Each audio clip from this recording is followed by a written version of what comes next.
अगली खबर का रुख करेंगे। रायबरेली से खबर आपको बता दें, जहां पर हरचंदपुर में बीजेपी विधायक के खिलाफ एफआईआर दर्ज हुई है।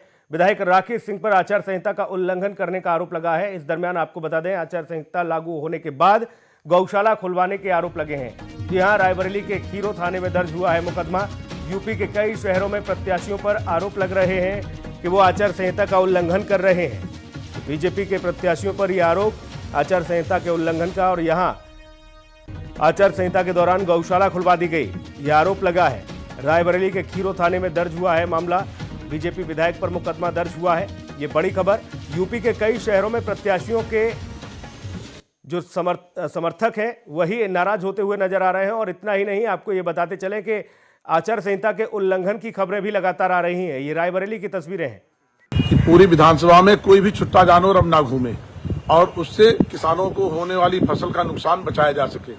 आप सभी लोग, जिनके भी जानवर बचे हैं अभी नियस्ता में, सरकार द्वारा जो अस्थायी गौशाला का निर्माण 25 बीघे में कराया गया है, संचालन शुरू कराया गया है जिला पंचायत के तत्वाधान में। आप सभी लोग जितने भी जानवर बचे हैं उनको सबको पहुंचा दें। लगभग 2000 जानवर वहां पहुंच चुके हैं। आप सोचिए, अभी तक यही नेता सब विरोध करते थे कि सरकार छुट्टा जानवर छुड़वा दी है, आप सबकी फसल का नुकसान हो रहा है। अब जब सरकार छुट्टा जानवर बंद करा रही है तो यही कल से त्राहिमाम मचाए हुए हैं और एसडीएम से लेकर के निर्वाचन आयोग तक शिकायत कर रहे हैं कि छुट्टा जानवर बंद ना कराए जाए। इस समय इनके कृत्य से आप लोगों को संज्ञान लेना है। हम लोग चाहते हैं कि आपकी समस्या का अस्थायी समाधान हो जाए, लेकिन ये सब समस्या बना करके आपकी वोट लेना चाहते हैं, आपको तकलीफ देकर लेना चाहते हैं। इसलिए इसका जवाब आप लोगों को देना है कि पूरी विधानसभा में कोई भी छुट्टा जानवर। तो हरचंदपुर से रायबरेली की बीजेपी के विधायक राकेश सिंह इस वक्त फोन लाइन पर मौजूद हैं, जिन पर आरोप लगा है। इनके खिलाफ एफआईआर दर्ज हुई है आचार संहिता के उल्लंघन की। राकेश जी, बहुत स्वागत आपका C10 न्यूज में। थैंक यू भैया। राकेश जी, आप पर आरोप, आपने नियमों का उल्लंघन किया, आचार संहिता का उल्लंघन किया। ये 5 साल पहले आपको याद नहीं आया कि ये छुट्टा जानवर घूम रहे हैं, इनकी व्यवस्था मुकम्मल करा दी जाए।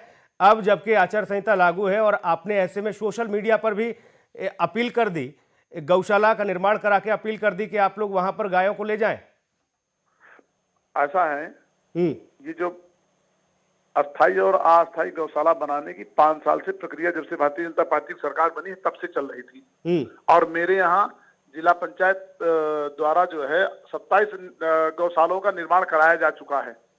और अभी 3-4 महीने से लगातार सरकार के निर्देश थे और सीडीओ और डीएम सभी लोगों ने जो है प्रेस कॉन्फ्रेंस करके और सभी जो है प्रधानों से और उनसे निर्देश उनको जारी किया कि सभी लोग अस्थायी गौशाला का निर्माण करा करके जो भी छुट्टा गौवंश घूम रहे हैं उनको सबको कहीं सुरक्षित करें उनको।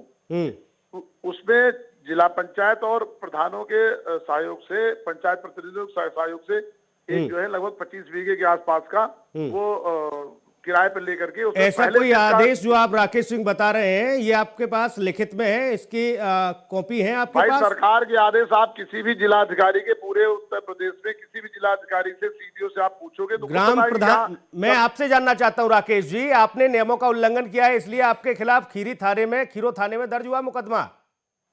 ये आचार संहिता का उल्लंघन नहीं, किसी आदमी, पीड़ित आदमी की अगर कोई मदद करना चाहता है। इस समय इतनी ठंडक में किसान सब बेचारे बाहर खुले खेत में सो रहे हैं जानवर से, और उसका कोई आस नहीं चल रहा। ये जो आचार संहिता लगने से पहले से उसकी बाउंड्री 25 में से आज एक दिन में थोड़ी। राकेश जी, आपने ऐसी स्थिति कर दी, कहावत है कि आ बैल मुझे मार।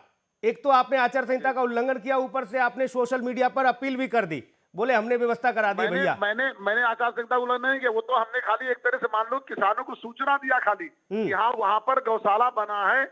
आप जानते हैं ये नियमों के विरुद्ध है खाली। राकेश जी, आप जानते हैं ये नियमों के विरुद्ध है। आप इस तरह की कोई अपील, कोई सूचना नहीं कर सकते, कुछ नहीं कर सकते।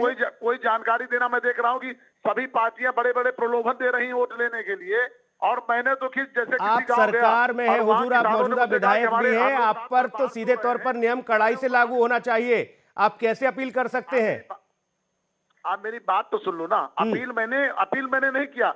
मैंने सुझाव दिया किसानों को कि जो लोग किसानों जो छुट्टा जानवर से परेशान हैं वो नियस्ता गांव में एक अस्थायी गौशाला संचालित है ग्राम प्रधानों द्वारा, उसको उसमें जब पहुंचा दे। खाली मैंने उनको जानकारी दिया, जैसे किसी किसान को जानकारी नहीं है तो जानकारी देना आचार संहिता का उल्लंघन हो गया क्या? आप मुझे बताइए। ये आचार संहिता का उल्लंघन हुआ, इसलिए थाने में मुकदमा भी दर्ज हुआ, एफआईआर हुई आपके खिलाफ? देखिए ऐसा ना, मुकदमा तो किसी के खिलाफ भी दर्ज कराया जा सकता है। अभी ये तो निर्वाचन आयोग का काम है भाई। निर्वाचन आयोग से कोई शिकायत कर देगा तो प्रथम दृष्टया तो मुकदमा कायम करा देगा। राकेश जी, जब जांच होगी तब राकेश जी, पता लग जाएगा कि एक मासूम सा सवाल मेरा, राकेश जी, राकेश जी, ठीक है राकेश जी, अच्छी बात है आपने उनके नैन चक्षु खोले, अच्छा किया आपने, उनको बताया कि ठंड पड़ रही है भाई। मैंने सिर्फ जानकारी दिया किसानों को राकेश जी, वहां पर गौशाला का संचालन चल रहा है, आप लोग वहां पहुंचा दो जानवर। मैंने खाली सिर्फ इतना कहा है। राकेश जी, ये कोई पहली बार हुआ क्या कि पहली बार ऐसा हुआ कि ठंड पड़ी और आपको दिखा कि ठंड में गरीब और बेजवा जानवर भी परेशान हो रहे हैं? ये पहली बार हुआ है क्या ऐसा? आप एक बात आप मेरी सुन लीजिए।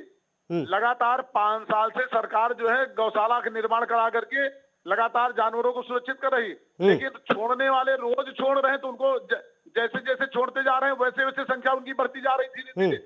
एक दिन जिसकी गाय राकेश जी, एक दिन में 10,000 गाय छुटाती होंगी। राकेश जी, बड़ी विनम्रता के साथ कहूंगा आपसे, ये तो ना बताइए कि हम व्यवस्थाओं में लगे हैं और हमने सारी व्यवस्थाओं को कर दिया है, हमने गौशालाओं का निर्माण कर दिया, ये ना बताइए।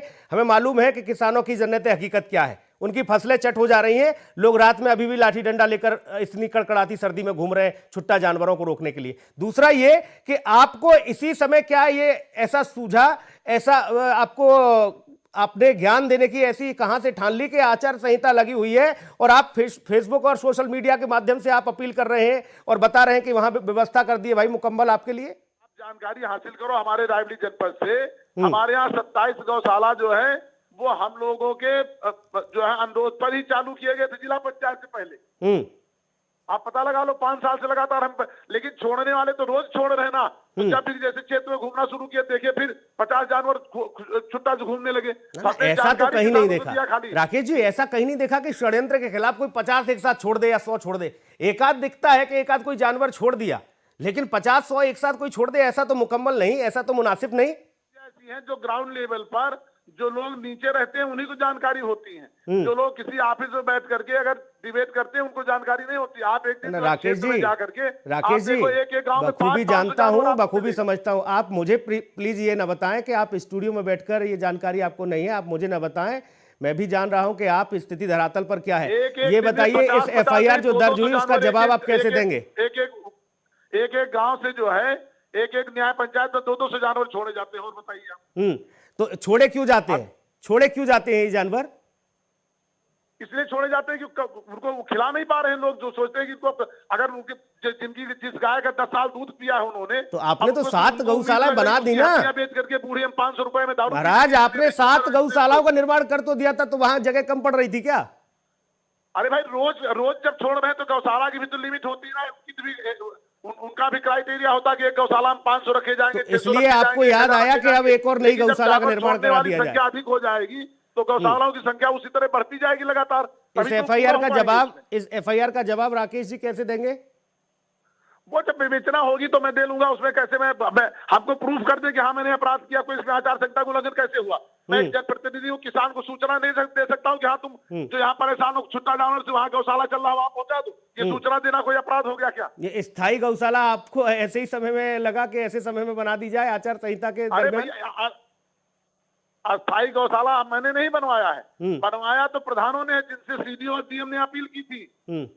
हमने थोड़ी संचालित किया। मैंने तो खाली एक तरह से जानकारी दिया, जिससे जिन किसानों को पता नहीं था कि गौशाला कहाँ चल रहे हैं, मैंने उनको कहा कि वहां पर गौशाला चल रहा है, आप लोग वहां पर जाकर आपने 5 साल क्षेत्र का प्रतिनिधित्व किया है राकेश जी, बड़े विनम्रता के साथ। आप विधायक भी रहे और आप बड़े एक जिम्मेदार पद पर भी बैठे हैं विधायकी के, माननीय है। ऐसे में आप ये बताइए कि आपको खुद जानकारी है नियम कानून की, फिर आप इस तरह की आपसे भूल हुई गलती की आपने या जानबूझकर ये सब किया? उल्लंघन मैंने नहीं किया। आप मेरी बात सुनिए पहले। मैंने जो कुछ कहा है आप हमारे ना आचार संहिता का उल्लंघन तो थाना बता रहा है भाई, एफआईआर दर्ज हो गई आपके खिलाफ, आप कह रहे हैं उल्लंघन नहीं किया। बड़ा मुश्किल काम। मैं कह रहा हूँ कि एफआईआर कोई भी सूचना देगा तो एफआईआर दर्ज हो जाएगी। ऐसे कैसे दर्ज हो जाएगी एफआईआर दर्ज? एफआईआर कोई जुर्म नहीं है। एफआईआर होना तो एक तरह से मान लो प्रथम दृष्टया जो है उसको यही बात है ना राकेश जी, आपने कह दिया कि FIR एफआईआर तो कोई जुर्म नहीं है दर्ज हो जाती है किसी के भी खिलाफ, यानी कि आप लोगों को लगता है कि एफआईआर जितनी दर्ज हो उतना ठीक, यही बात है ना? है ये, मेरी बात सुनिए, ये कोई नहीं चाहता, लेकिन जब चुनाव होता है तो चुनाव में इस तरह के हम देखते हैं कि बात को बतंगड़ बनाया जाता है। कोई ना, तो ये सभी लोग जानते हैं कि 5 साल से जब से भारतीय जनता पार्टी की सरकार बनी है तब से बूचड़खाना जो अवैध चल रहे थे उन पर रोक लग गई। उन पर रोक लगने के कारण जो तमाम जानवर जो है सब लोग कुछ छोड़ ठीक देते हैं, प्रभु, पहले सब बेच सारी जाते थे, बातें ठीक आपकी, हम तो कह रहे हैं ये आचार संहिता का उल्लंघन क्यों कर दिया आपने, इससे पार्टी की फजीयत हो रही है। मैंने किसी दशा में आचार संहिता का उल्लंघन नहीं किया। इसको जहां भी जिस लेवल से जांच होनी हो जाएगी, मुझे कोई दिक्कत नहीं उससे। मैंने सिर्फ किसानों को सूचना दी। चलिए आप जांच कराइए, लेकिन जो संदेश जाना चाहिए था जनता के बीच वो चला गया है, और आप इस बात के लिए कह रहे हैं कि जांच होगी लेकिन पार्टी की फजीयत जरूर हो रही है। बहुत शुक्रिया राकेश जी अपनी बात रखने के लिए।